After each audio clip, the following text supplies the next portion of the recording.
Makmak, ayaw. Ikaw na, Will. Yay, ayaw ko makita.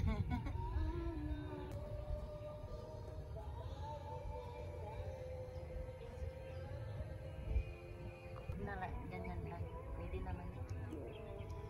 Ano po yung tinatanim nyo? Pitsay po.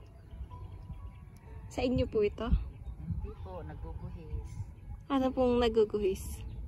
Nagbubuhis. Ah, Nagbabayad po, taon-taon. Nakikitanim lang po kayo? Opo. Magkano naman po ang bayad sa pagtatanim? Depende sa plat. Kung ilang plat? Parang ano, 100 na sa plat o mahaba. Maiksi, 50 yata. Hindi ko alam eh. Ano po ang trabaho nyo pag hindi kayo dito nagtatanim? Ano lang, kahit saan. Sa ano, minsan sa palayan. Talagang nagsasaka. Kumusta? Ano naman po? Kumusta naman po ang buhay ng magsasaka? Minsan, ano yung ani. Minsan, konti lang yung maani sa gapasan.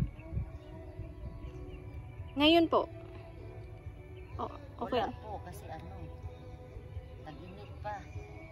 Tag-init. Pitsay muna kahit mustasa. May mga anak na po kayo? Asawa? Oo.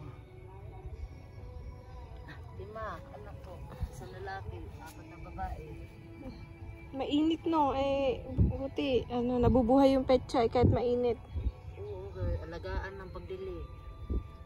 Kasi pag hindi madiligan, yung tawag niyan, mamamatay. Laging basa ang pechay kasi mainit. Ito yung mga pechay. Malawak po,